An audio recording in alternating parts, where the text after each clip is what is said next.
వారంలోగా విస్తరణ, నలుగురికి అవకాశం. ఇవాళ కాంగ్రెస్ మీద ఒత్తిడి.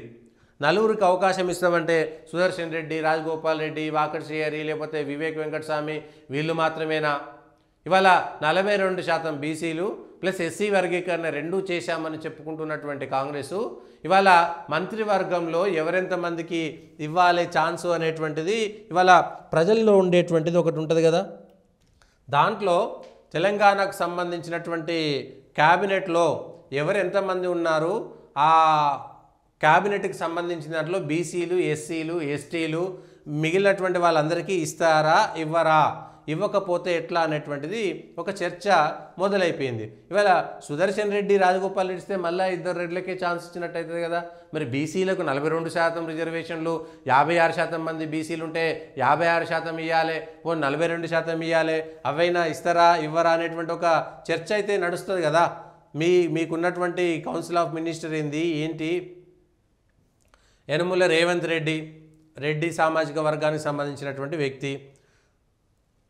బట్టి విక్రమార్క మాల సామాజిక వర్గము, ఉత్తమ్ కుమార్ రెడ్డి ఓసీ, దామోదర రాజనరసింహ ఎస్సీ మాదిగ సామాజిక వర్గము, కోమటిరెడ్డి వెంకటరెడ్డి ఓసీ రెడ్డి, శ్రీధర్ బాబు బ్రాహ్మణ OC, Ponguleti Srinivasareddy OC, Ponnam Prabhakar BC Goud, Konda Surekha Padmashali BC, Anasuya Seethakka ST.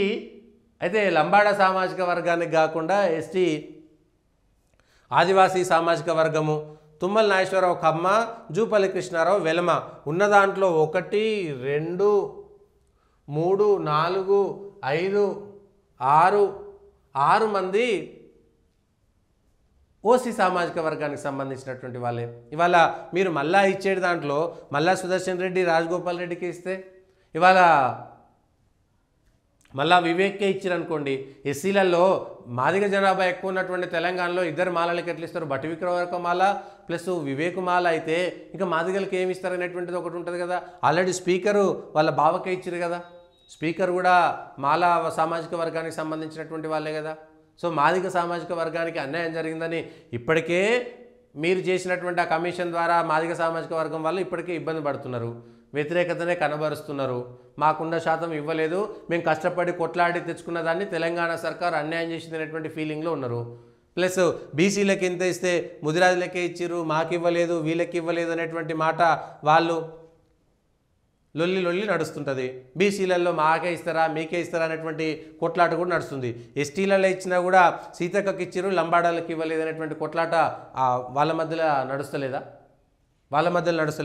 ఒక యాదవ్ కూడా ఇవ్వలేదనేటువంటిది గతంలో ఉన్నటువంటి దాంట్లో యాదవులకు ఇచ్చారు, ఇప్పుడు యాదవులకు లేదనేటువంటి ఒక మాట లేదా? గౌడుకు గతంలో ఉంది, ఇప్పుడు ఉంది. పద్మశాలికి ఇచ్చారు కానీ ఆమెను మున్నూరు కాపులలో క్లెయిమ్ చేస్తున్నారు, ఇటు పద్మశాలిని క్లెయిమ్ చేస్తున్నారు. కానీ తొలిసారిగా ఒక మున్నూరు కాపు మంత్రివర్గంలో లేనటువంటి తొలి క్యాబినెట్ అనేటువంటి ఒక చర్చ మొదలైంది. ముదిరాజుకి మేము ఇస్తామనేటువంటి మాట మీరు చెప్పారు.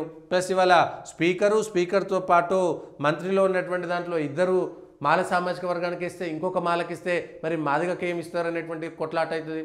మీరు ఇప్పటికే అసెంబ్లీ పెట్టేసి ఢిల్లీకి పోయి చర్చలు చేయాల్సి వస్తుంది. అంటే అది వేరే డిస్కషన్ చేద్దాం. ఇది చర్చ కత్తి మీద సాములాగా ఉన్నది వాళ్ళ తెలంగాణలో పరిస్థితి. మీరు బీసీలకు ఇచ్చే దాంట్లో కులాల వారిగా కొట్లాటలు వస్తాయి. ఎవరికి ఇస్తారు ఎవరికి ఇవ్వరు అనేటువంటి దాంట్లో బీసీలలో ఉండేటువంటి కులాల వారిగా కొట్లాటలు వస్తాయి. తెలంగాణలో అది ఇబ్బంది పడాల్సినటువంటిదే. ప్లస్ 42% మీరు రిజర్వేషన్లు ఇవ్వాలి, కేంద్రానికి ఇస్తాము, మేము 42% అందరికీ సర్పంచ్ టికెట్లు ఇస్తాము, జెడ్పీటీసీలు ఇస్తామని చెప్పారు కదా. మంత్రివర్గం మీ చేతిలో ఉన్నది కదా. మంత్రివర్గంలో 50% బీసీలకు ఇవ్వండి. బీసీలలో తలో కులానికి ఒక్కొక్క మంత్రివర్గంలో స్థానం కల్పించండి. ఇవాళ ఎస్సీలలో కూడా మాలలకు మాదిగలకు ఏ ప్రాతినిధ్యం వహిస్తారు, ఓసీలలో ఎంతమందికి ఇస్తారనేటువంటి అంశం పైన కూడా మీరు ఇవాళ సమాధానం చెప్పాల్సినటువంటి అవసరం ఉన్నది. ఆల్రెడీ ఉన్నటువంటి వాళ్ళు ఎంతమంది, తీసుకున్నటువంటి వాళ్ళు ఎంతమంది? కాంగ్రెస్ పైన వ్యతిరేకత పెరగడానికి మీ నిర్ణయాలు తీసుకున్న తర్వాత ఖచ్చితంగా ఈ విషయం పైన ప్రభావం పడేటువంటి అవకాశం ఉంది. కాంగ్రెసు తన కొరవిని తానే తలగొక్కుంటుంది అనేటువంటి విషయం అర్థం చేసుకోవాల్సి వస్తుంది. తెలంగాణ ప్రజల్లో ఆ తర్వాత కులాల వారీగా మీటింగ్లు పెట్టుకొని మా కులానికి మంత్రివర్గంలో చోటు లేదు అనేటువంటి కొట్లాటలు మొదలైన తర్వాత కాంగ్రెస్ మళ్ళీ దానిపైన దాడి చేసేటువంటి ప్రయత్నం చేస్తే తప్ప ఇంకేమీ చేయలేనటువంటి పరిస్థితి. వాళ్ళ లంబాడాలకి ఇవ్వకపోతే మేము ఇంత శాతం ఉన్నాం, లంబాడాలకి ప్రాతినిధ్యం ఇవ్వకపోతే ఎట్లా? ఒక మాల ఉన్నాడు కాబట్టి ఇద్దరు మాదిగలకు మంత్రివర్గంలో స్థానం ఇవ్వాలనేటువంటి కొట్లాట ఉంటుంది కదా. బీసీలలో కూడా మేజర్గా ఉన్నటువంటి కులాలకు 4-5 కులాలకు మీరు ఎందుకు ఇవ్వలేదు అనేటువంటి కొట్లాట వస్తుంది కదా. బీసీలు మాత్రం ఎందుకు ఇద్దరే ఉన్నారు?